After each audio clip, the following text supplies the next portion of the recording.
All right, good morning everyone, and thank you for being here today. As we prepare for the 79th Annual United Nations General Assembly, we are reminded of the vital role that collaboration plays in ensuring the safety and security of not just New York City, but that of the expected visitors from the international community. This effort would not be possible without the strong partnership between the NYPD, our federal, state, and diplomatic security partners. Together, we bring a secure environment for all attending this global event centered here in New York City. To brief us first, I would like to introduce Interim New York City Police Commissioner Thomas Donlan. Okay, thank you, Commissioner. And I want to thank all of you for being here today. And I think it's important that you report on the outstanding work that the New York City Police Department handles in this UN General Assembly year after year after year. For 79 years, world leaders have been meeting here in New York City to discuss global policy at the UN General Assembly. And every year, the men and women of the New York City Police Department make that meeting possible. But of course, this is also a collective effort with other agencies, and that's how we accomplish our goals, working with others, which is very, very important. We have relied on partnerships throughout the years, and also I want to mention that also working with domestic and international agencies are also very, very important. And from my experience, having worked in the law enforcement community, that's also very crucial. And I know the NYPD has excellent relationships with these agencies all over the world, which is very important. I know these agencies that we will be working with, the very talented people working in their agency, and I know a number of them very well. And the agencies I would like to mention are the Secret Service, the Diplomatic Security Service, HSI, the UN Safety and Security Services. They all play a major role. And these partners are dedicated professionals, and what's important is that they have experience handling this UN very important event throughout the years. So, you know, we are definitely in good hands with professionals, and that's very, very important to understand that. Over the next 2 weeks, everyone here is working towards the same goal: the safety of the UN General Assembly attendees, and also the people in the neighborhood here. That's important. And also the pedestrians that we see walking through the neighborhood, to make them feel safe. To do that, the NYP will be deploying resources across the city, involving every aspect of the New York City Police Department, from patrol officers to Detective Bureau personnel to special operations. And this will be a combined effort, an all-hands effort that, from my past experience, has always worked well. And I have been involved in this event throughout the years during my experience in law enforcement. You also see units from aviation, K-9, harbor, highway and traffic emergency services, and more. But as always, there will be additional security assets that you will not see, which is very, very, very important. There are eyes and ears that will be able to pick up any issues that we need to be made aware of, any suspicious activities. And we'll get into more details later on. But I can tell you right now, there are no specific or credible threats at this moment to this very important event. But I will say, with the components attached to the NYPD, in particular the intelligence analysts, who I worked with them for many, many years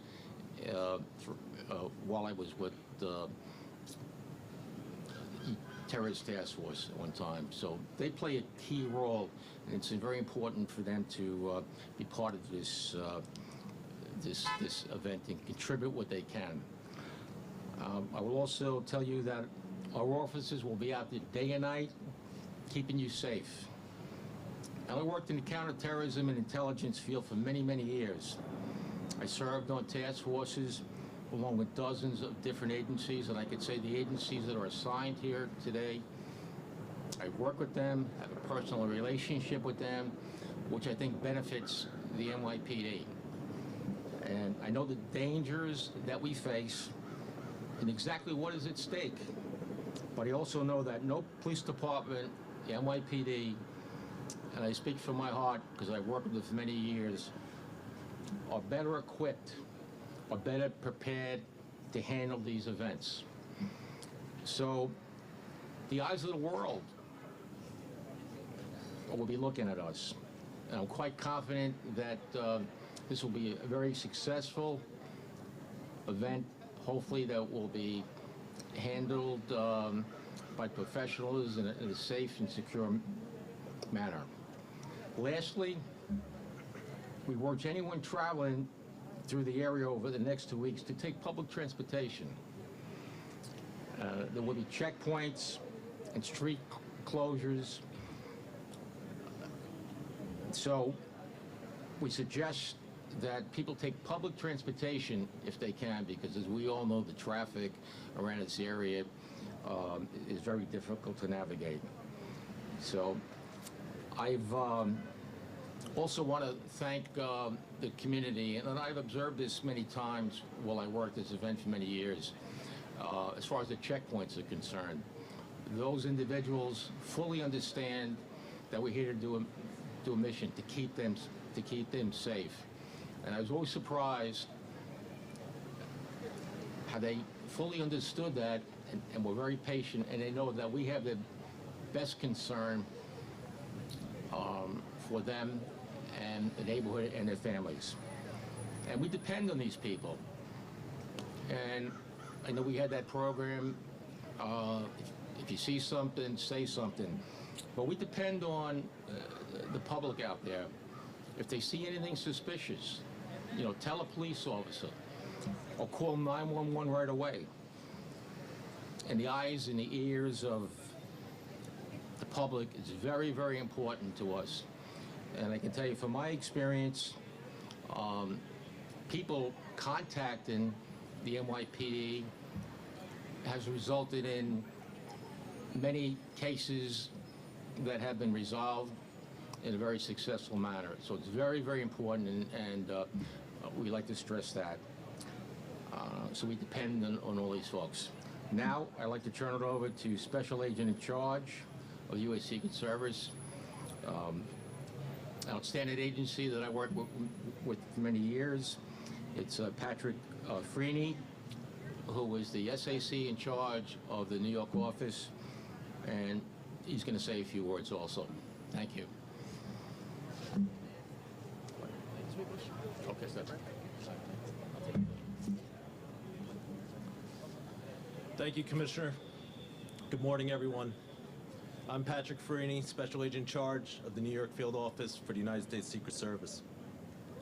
Today we come together once again to announce the arrival of the United Nations General Assembly. This event is unlike any other for several reasons. First, the sheer size of it. We have upwards of 142 world leaders coming to New York City all at once. That's nearly 75% of all member states represented at the United Nations.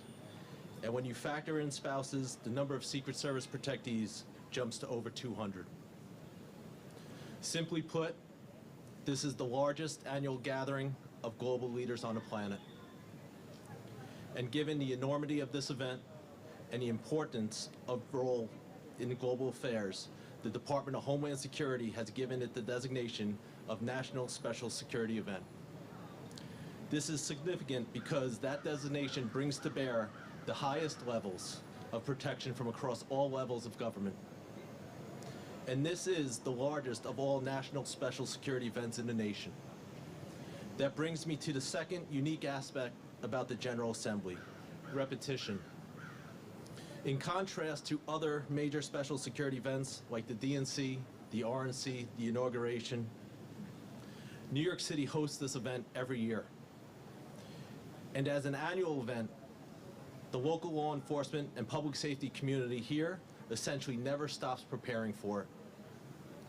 The third aspect of the General Assembly that makes it unlike any other, the people who make up those partnerships that I just spoke about. First and foremost, at a local level, there is no partner in the world like the New York City Police Department. The Secret Service traverses the globe in the course of its work, and no one brings the commitment to the mission or the assets to fulfill it quite like the NYPD. It is also worth noting that beyond the General Assembly, the Secret Service works with the NYPD to protect world leaders 365 days a year, which is why, in my mind, we share what must be the closest working partnership between a local and federal agency anywhere. So thank you, Commissioner Donlin, and your incredible team. Of course, our work relies on so many hands, from Homeland Security investigations to the Transportation Security Administration, including the Federal Air Marshals, the United States Coast Guard to the Federal Bureau of Investigation, and so many others, including the terrific partners who join us here today. As the General Assembly ramps up in the days ahead, I want everyone to know that the members of the Secret Service, along with this incredible team, will be hard at work, ensuring the highest level of security for our protectees. An operation of this size will inevitably cause disruptions around the city. Please know, we are very mindful of the 8 million New Yorkers whose lives do not simply stop because the General Assembly is in session. We appreciate your patience over the next week. And as you move around the city, like the Commissioner said, if you see something, please say something. Thank you. I would now like to introduce the Special Agent in charge of the Diplomatic Security Service, Brian Wood. Brian. Thank you, Pat. Good morning. I'm Brian Wood, the Special Agent in charge of the Diplomatic Security Service New York Field Office. The Diplomatic Security Service is a law enforcement and security bureau at the Department of State, and the UN General Assembly is one of our biggest protection missions each year. During this year's UN General Assembly, the Diplomatic Security Service will coordinate with dozens of law enforcement partners to secure this event. More than 700 DSS personnel will help protect approximately 40 foreign dignitaries as they focus on important global issues. We welcome the opportunity to work with our law enforcement partners and help advance U.S. foreign policy and national security interests here in New York and around the world. On behalf of the Diplomatic Security Service, I wish to extend my sincere appreciation to the New York Police Department, the United States Secret Service, the United Nations Department of Safety and Security, the U.S. Marshal Service, the Bureau of Alcohol, Tobacco, Firearms, and Explosives, and all of our federal, state, and local law enforcement and emergency first responder partners for their excellent support and collaboration. Together, we will create a safe and secure environment for the 79th session of the UN General Assembly. At this time, I'll now turn over to Chief Michael Brown with the United Nations Department of Safety and Security.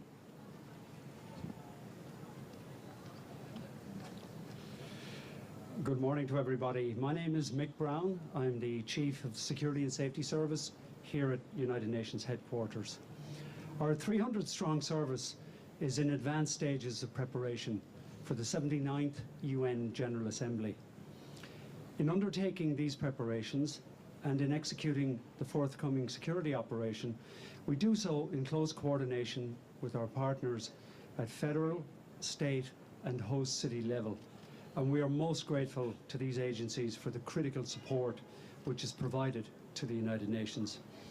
I would also like to avail of this opportunity to express my sincere gratitude to Commissioner Donlin for the outstanding support which NYPD, provides to the UN Security and Safety Service, not alone during the UN General Assembly, but indeed throughout the entire year.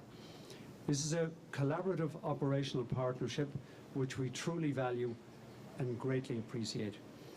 Thank you for the opportunity to be here, and I would now like to hand over to Chief Philip Rivera of NYPD's Transportation Bureau. Thank you, Chief. Good morning. Effective traffic management during major events such as the UN General Assembly requires strategic planning, real-time adaptability, and collaboration amongst various stakeholders. We have been planning for months, but even the best laid plans can encounter challenges. We certainly empathize with the residents, workers, and businesses affected by this annual event. Nevertheless, New Yorkers are resilient, and if provided with the proper information, they can minimize the disruption to their everyday routines to the best extent possible. We are implementing our traffic plan at 5 a.m. this Sunday, September 22nd, a day earlier than usual, to coincide with the United Nations Summit of the Future, which many heads of state will attend. Hopefully, a teleportation plan will be on the table for the Summit of the Future, and traffic is a thing of the past. Unfortunately, we're not there yet. To minimize traffic shutdowns, expedite numerous delegations, and keep safety as our top priority, we will have dedicated escort lanes that will be in operation from 5 a.m. to approximately 7 p.m. every day from this Sunday, September 22nd, through Friday, September 27th. These lanes will be on 42nd Street and 5th Avenue from 42nd Street and 57th Street from 5th Avenue to 2nd Avenue. Cones will be placed down the center of the roadway to allow for medium and high-level escorts to travel east and west in the cone lane. The escort lane will reduce 42nd and 57th Streets to one lane of traffic in each direction. On 2nd Avenue, from 42nd Street to 57th Street, there will be a coned lane on the east side of the street for medium and high-level escorts. 2nd Avenue will have 3 lanes of traffic moving south with no parking allowed between 42nd Street and 57th Street. There will be no eastbound turns from 2nd Avenue onto 42nd Street through 46th Street. The upper part of 1st Avenue from 40th Street to 49th Street will be a frozen zone from Sunday, September 22nd, approximately 11 p.m. Friday, September 27th.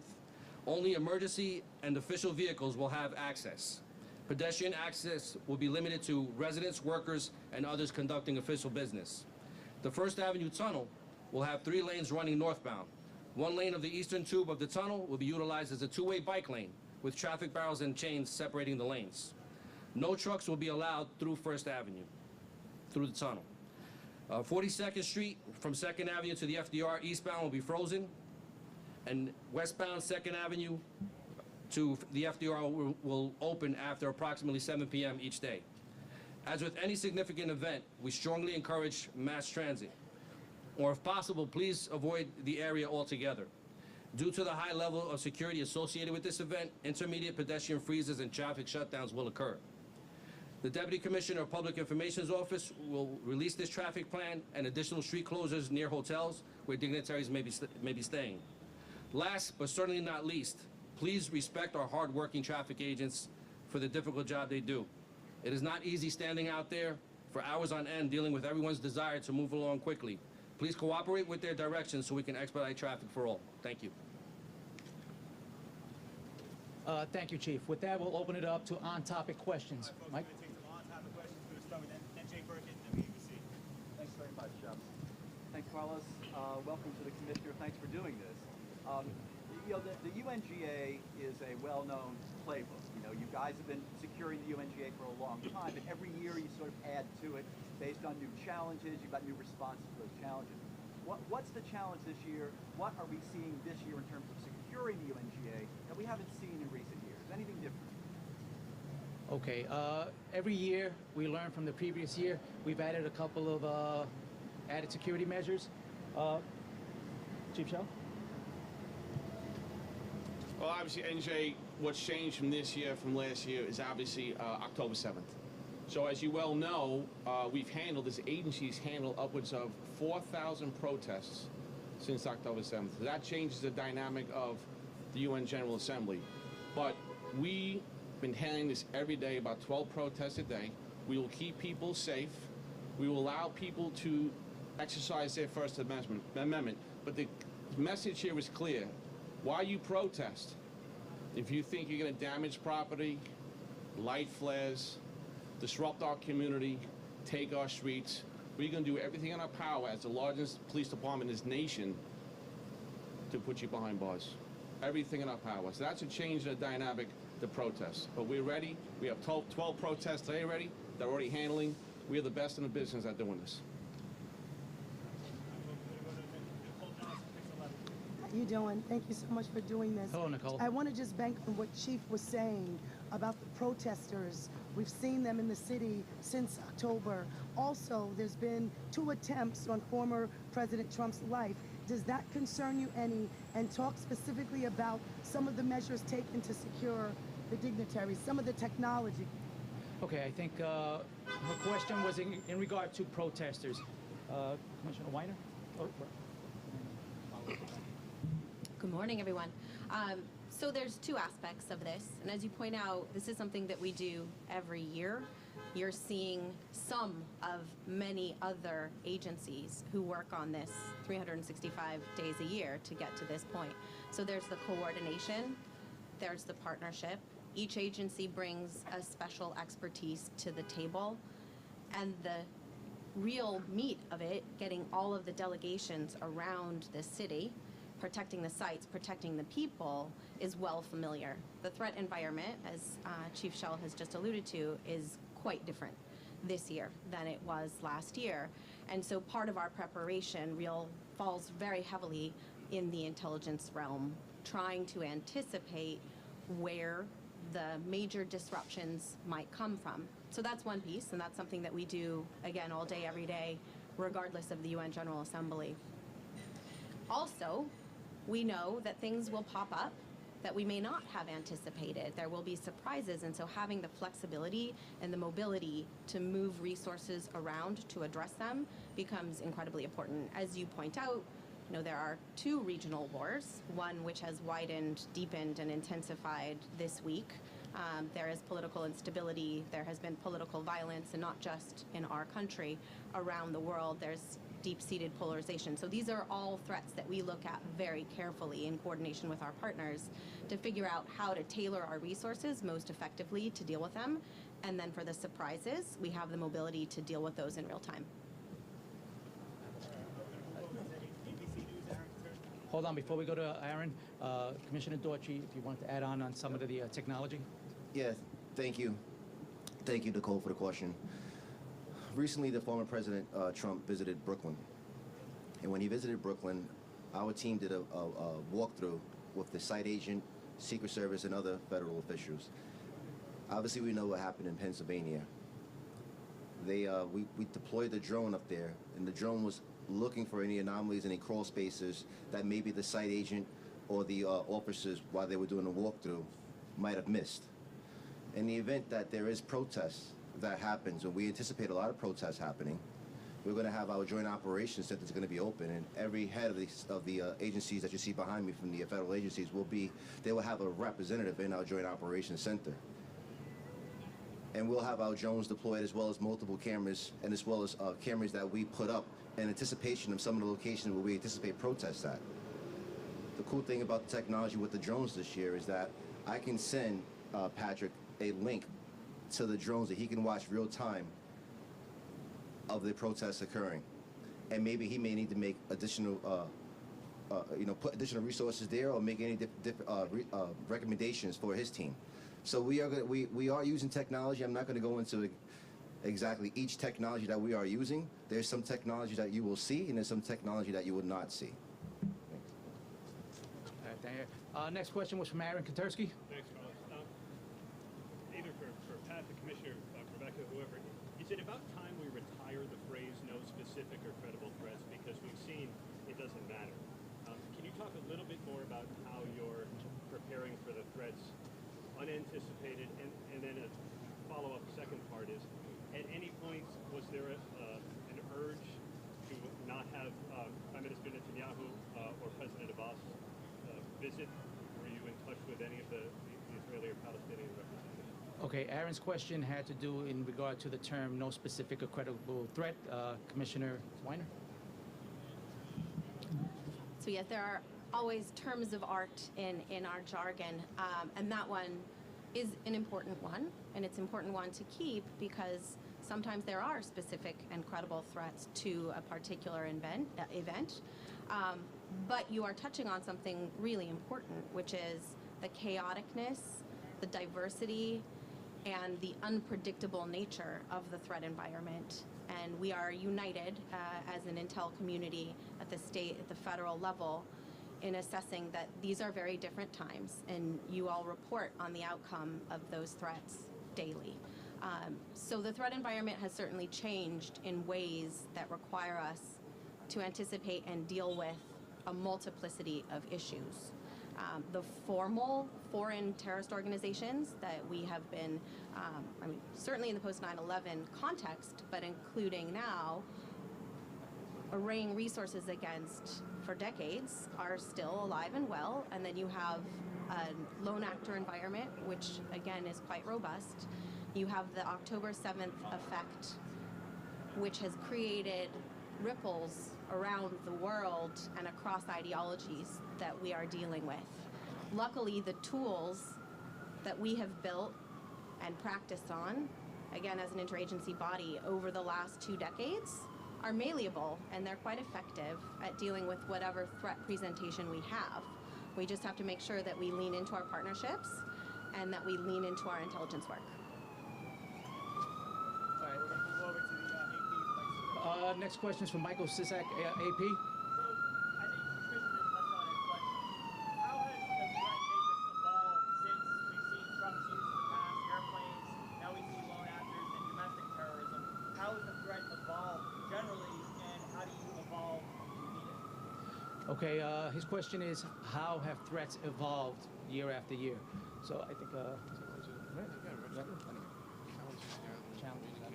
Okay, so what again is interesting and notable at this moment is it's not an evolution in the way of having one threat materialize, ascend, and then abate, and another one taking its place. Really, you've got all of the threats all over the world materializing at the same time, and that's the unique challenge of the moment.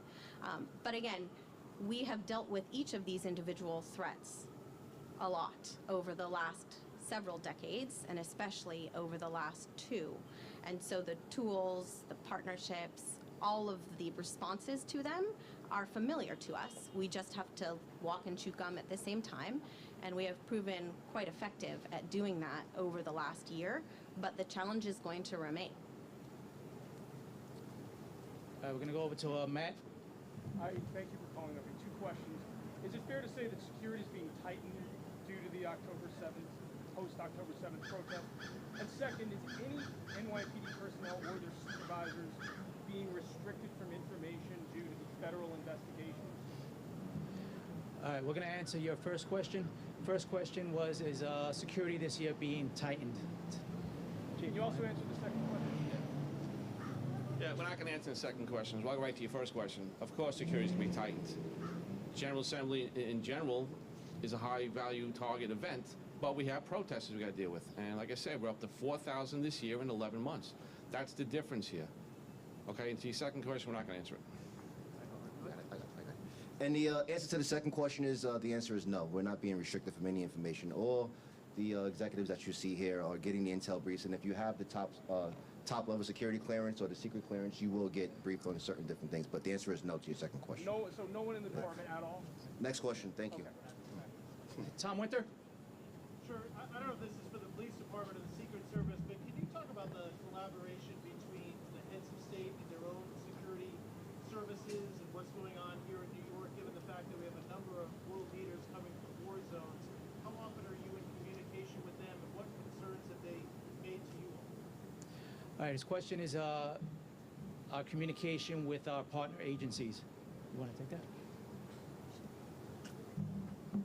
And Tom, your question is in relation to foreign security coming here? Yeah, so part of the advanced process is every foreign head of state, head of government that falls under Secret Service.